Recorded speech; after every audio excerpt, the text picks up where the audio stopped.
तो इतने दिन सऊदी अरब में घूमने के बाद फाइनली हो चुका है रैंडी ऑर्टन का रिटर्न। और आते ही किसको पड़ा आरकेओ। रैंडी ऑर्टन ने कर दिया है कोडी रोड्स को चैलेंज चैंपियनशिप मैच के लिए। साथ ही साथ मैट कार्डोना का भी हो चुका है रिटर्न, सैमी जेन का भी हो चुका है रिटर्न, और साथ में ट्रिक विलियम भी आ गए हैं एनएक्सटी से स्मैकडाउन पर। बहुत सारे रिटर्न हो चुके हैं आज की स्मैकडाउन में। कौन ने हारा अपनी चैंपियनशिप को, और बहुत ही बढ़िया मैच देखने मिला एम्बुलेंस मैच। तो कौन जीता इस पे जानते हैं आज की इस वीडियो में। तो चलिए शुरू करते हैं आज की video. Welcome to Heavyweight Talk.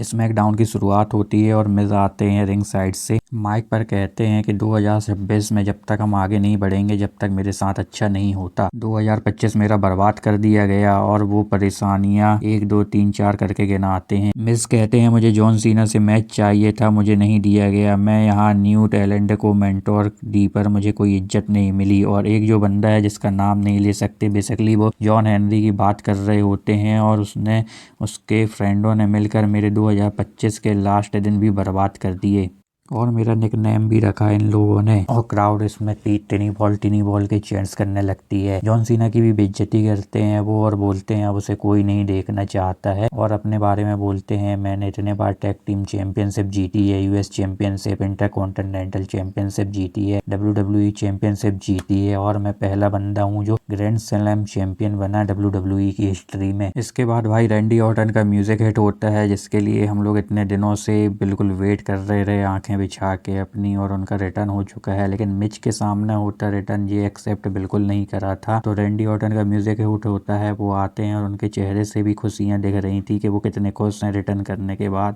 Randy Orton आते हैं रिंग के अंदर और मिच को डराते हैं जैसे वो आरकेओ मारने वाले हों, लेकिन नहीं मारते हैं। और हमें तो पता था कि अभी नहीं तो बाद में जरूर आरकेओ पड़ेगा मिस को। रैंडी ऑर्टन माइक लेते हैं, लेकिन मिस कुछ बोलने ही नहीं देते, पहले ही बोल देते हैं ऑडियंस से कि चीयर्स करो, रैंडी ऑर्टन का रिटर्न हुआ है आज स्मैकडाउन में। और मिस जो पहले अपनी तारीफें कर रहे थे, उसी में अब वो मैं की जगह हम जोड़ देते हैं कि हम अच्छे पार्टनर हैं, अच्छे लॉकर रूम लीडर हैं, हम लोग सुपरस्टार हैं। और साथ में वो बोलते हैं हम शायद टीम बना सकते हैं मिस के ओ। क्राउड बुरी तरह से बू करता है और आरकेओ के चेंट्स करता है, और फिर आउट ऑफ नोवेयर आता है रैंडी ऑर्टन का आरकेओ, और फिर मिस को मारते हैं आरकेओ, और मिस वहीं पे बेच जाते हैं। पर भाई क्राउड को इतने एक आरकेओ में कहाँ संतुष्टि मिलती, तो क्राउड चेंट्स करता है वंस मोर आरकेओ के, और रैंडी ऑर्टन मिस को उठाते हैं। मिस को उठाने के बाद वो उनसे हैप्पी न्यू ईयर बोलते हैं और एक आरकेओ और मारते हैं। तो भाई अच्छा लगा कि रैंडी ऑर्टन का रिटर्न हुआ। अब आगे देखते हैं कि रैंडी ऑर्टन के साथ क्या अच्छा होता है, या फिर पहले जैसे ही उन्हें बस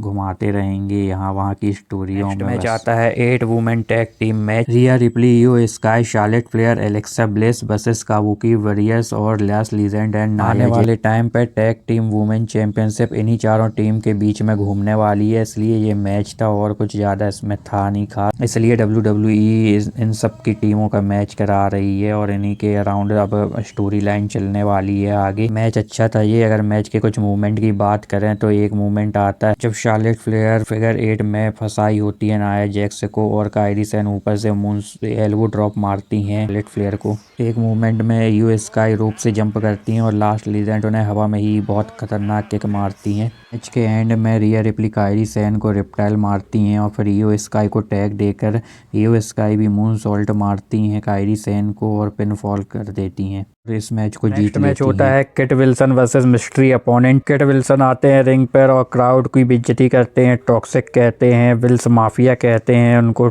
और इतने में ही म्यूजिक हिट होता है woo woo woo Matt Cardona AKA Zack Ryder का। और अब वो परमानेंट मेंबर हैं WWE के, क्योंकि WWE ने उन्हें साइन कर लिया है, और मैट कार्डोना के नाम से ही वो अब लड़ेंगे। लेकिन टाइटन ट्रॉन स्क्रीन पर अभी भी हमें वू वू वू और जैक राइडर देखने को मिला था एंट्री पे। अब मैट कार्डोना का रिटर्न हुआ है, तो ऑब्वियसली बात है मैच तो वो हार नहीं सकते थे, उन्हें ही जीतना था, और उन्होंने रफ राइडर लगाकर ये मैच जीत जाते हैं। वो आगे देखते हैं WWE उनके साथ क्या करेगी आगे। नेक्स्ट व्हाइट 6 का रिकॉर्डेड टेप चलाया जाता है। वो डाला सोलो सिकोवा को एड्रेस करके पूछते हैं परिवार क्या है। ये तुम सवाल का जवाब कब से ढूंढ रहे हो, जब से तुम्हें ब्लड लाइन से निकाला गया है। हमारे परिवार के बारे में तुम कुछ नहीं जानते, हमारे अलावा लाखों फायरफ्लाई हमारे परिवार का हिस्सा हैं, और अब वक्त आ गया है तुम्हारे परिवार की जड़ को खत्म करेंगे और तुम्हें धूल में मिला देंगे। बैक स्टेज से सेगमेंट होता है। सूके नाकामुरा टामाटोंगा से बोलते हैं तू चैंपियन बनना चाहता है तो हम दोनों जरूर लड़ेंगे एक दूसरे से। अब मेरे को ये समझ में नहीं आ रहा इन लोगों का क्या चल रहा है, कहाँ की चैंपियनशिप, किस बात को लेकर लड़ेंगे।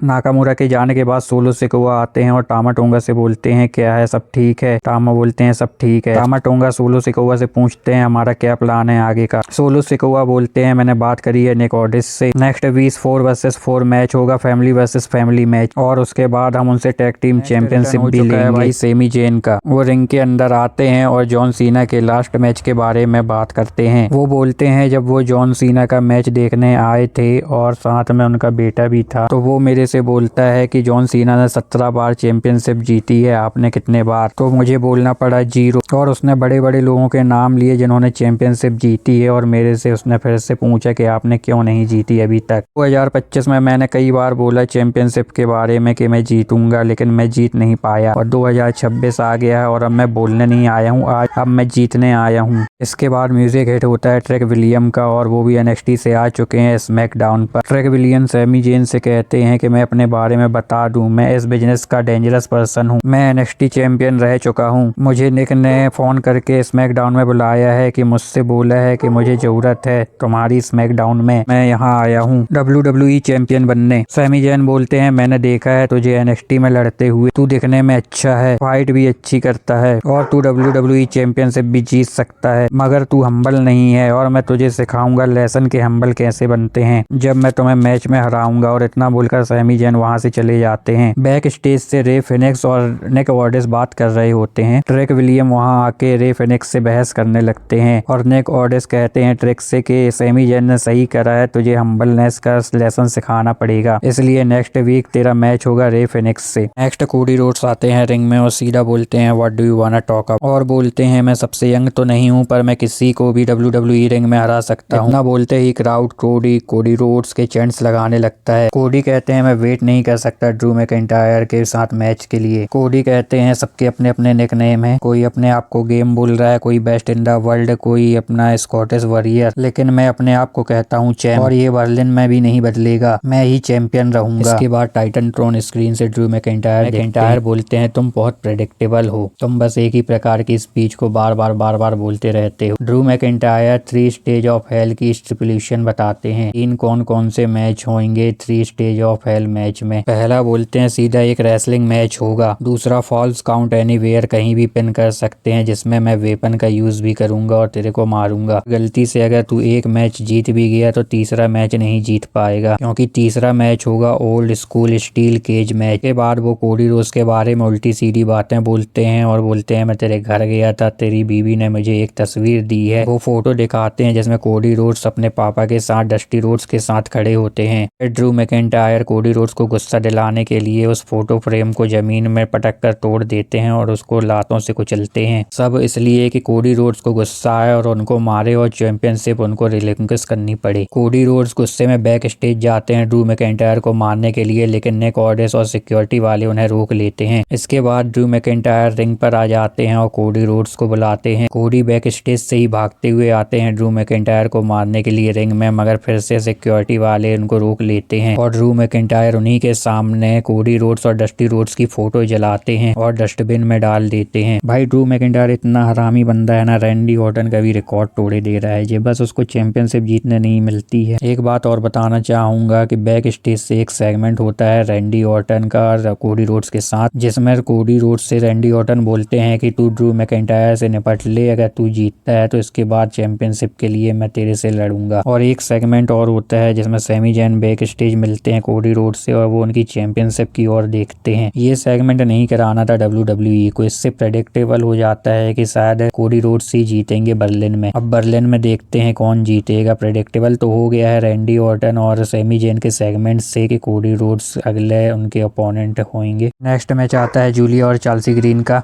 US चैंपियनशिप के लिए मैच होता है और जूलिया ने हरा दिया है चेल्सी ग्रीन को और बन गई है new US champion. US championship को इन लोगों ने बर्बाद कर दिया है। ना आपको सुनने में इंटरेस्ट होगा इस मैच के बारे में, ना मुझे बताने में इंटरेस्ट था, ना वहाँ की ऑडियंस को देखने में इंटरेस्ट था इस मैच को। ये हाल मैन यूएस चैंपियनशिप का भी है, इसमें भी कुछ नहीं है बताने के लिए। जॉनी गार्गानो का मैच होता है कार्मेलो हैस के साथ यूएस चैंपियनशिप के लिए। मैच स्टार्ट होता है और पता था कि अच्छा मैच होगा, ठीक ठाक ये मैच था और रिजल्ट तो प्रेडिक्टेबल था ही कि कार्मेलो हैस ही जीतेंगे। फर्स्ट बॉडी एज और हाई जंप लेग ड्रॉप मारकर चैंपियनशिप रिटेन कर लेते हैं कार्मेलो हैस। इसके पहले मैच और कार्मेलो हैस का थोड़ा सा छोटा सा फेस ऑफ दिखाया था। अब आगे पता नहीं क्या करेंगे मैच के साथ और इनके साथ कार्मेलो हैस के साथ। यूएस चैंपियनशिप को तो बकवास कर दिया है, हर हफ्ते ओपन चैलेंज मैच आता है। मैन इवेंट स्मैकडाउन का the ambulance match, Aleister Black versus Damian Priest के बीच में हार्ड हिटिंग मैच होने वाला था ये, क्योंकि नो डिस्क्वालिफिकेशन मैच था। मैच स्टार्ट होता है, दोनों बंदे रिंग में लड़ते हैं, फिर रिंग के बाहर लड़ते हैं, एक दूसरे को मारते हुए एम्बुलेंस के पास जाते हैं। एम्बुलेंस से स्ट्रेचर निकाल के स्ट्रेचर से मारते हैं एक दूसरे को। एक मूवमेंट में एलिस्टर ब्लैक डेमियन प्रीस्ट को नी ड्रॉप मारते हैं, जिससे टेबल पर डेमियन प्रीस्ट गिरते हैं। डेमियन प्रीस्ट अनाउंसर टेबल पर एलिस्टर ब्लैक को जोर से धक्का मारते हैं। एलिस्टर ब्लैक चेयर से मारते हैं। डेमियन प्रीस्ट की मुंडी चेयर के ऊपर रखकर एलिस्टर ब्लैक किक मारते हैं चेयर पर जोर से। डेमियन प्रीस्ट एलिस्टर ब्लैक को चोक स्लैम भी मारते हैं रिंग पोस्ट पर। एलिस्टर ब्लैक ब्लैक मास्क भी मारते हैं डेमियन प्रीस्ट पे। स्ट्रेचर के बोर्ड को गले में फंसाकर डेमियन प्रीस्ट को मारते हैं एलिस्टर ब्लैक। इसके बाद एक मोमेंट आता है जहां एलिस्टर ब्लैक जेलिना वेगा से बोलते हैं एम्बुलेंस का गेट खोलने के लिए। जैसे ही जेलिना वेगा एम्बुलेंस का गेट खोलती हैं तो अंदर से निकलती हैं रिया रिप्ली और जेलिना ऐसे एक्सप्रेशन देती हैं जैसे उनने कोई भूत देख लिया हो। जेलिना उनसे बचने के लिए रिंग पर जाती हैं, दौड़कर भागती हैं उनसे। रिया रिप्ली भी उनके पीछे जाती हैं और रिंग पर जाकर रिप्टाइल मारती हैं एक। एलिस्टर ब्लैक डेमियन प्रीस्ट को एम्बुलेंस के अंदर डालते हैं और एम्बुलेंस का एक दरवाजा लगाते हैं, लेकिन जैसे ही दूसरा दरवाजा लगाते हैं तो डेमियन प्रीस्ट अपने टांग से उसको रोक लेते हैं। इसके बाद डेमियन प्रीस्ट फायर एक्सटेंशन रखा होता है एम्बुलेंस में, उससे मारते हैं और फायर बॉल भी उनके फेस पर मारते हैं जिससे कि जल जाते हैं एलिस्टर ब्लैक। फिर टेबल लेकर आते हैं डेमियन प्रीस्ट, एक जो पायरो टेबल रहती है जिससे पायरो को चलाया जाता है, और रेजर एज मारने जाते हैं। डेमियन प्रीस्ट एलिस्टर ब्लैक को पर नहीं मार पाते हैं। डेमियन प्रीस्ट बाद में एलिस्टर ब्लैक को एक रेजर एज मारते हैं एम्बुलेंस के ऊपर, सीधा एम्बुलेंस के फ्रंट कांच पर जाकर लगते हैं एलिस्टर ब्लैक और कांच अंदर को घुस जाता है। इसके बाद डेमियन प्रीस्ट एलिस्टर ब्लैक को एम्बुलेंस के ऊपर लेकर जाते हैं और वहां से साउथ ऑफ हेवन लगाते हैं सीधा टेबल के ऊपर। इसके बाद एम्बुलेंस के अंदर डालकर एलिस्टर ब्लैक को चारों दरवाजे लगाकर जीत जाते हैं इस मैच को। काफी अच्छा ये मैच था। मैकडाउन का शो भी अच्छा था। ये बस 2 यूएस चैंपियनशिप मैचेस छोड़कर 10 में से 7 देना चाहूंगा आज की इस रेटिंग स्मैकडाउन को। आपको WWE का शो कैसा लगा कमेंट में बताइए। वीडियो को लाइक कर दीजिए, चैनल को सब्सक्राइब कर लीजिए और भी WWE से और क्रिकेट से जुड़ी बातों के लिए। थैंक यू सो मच आप लोगों का पूरा वीडियो देखने के लिए। मिलते हैं नेक्स्ट वीडियो में।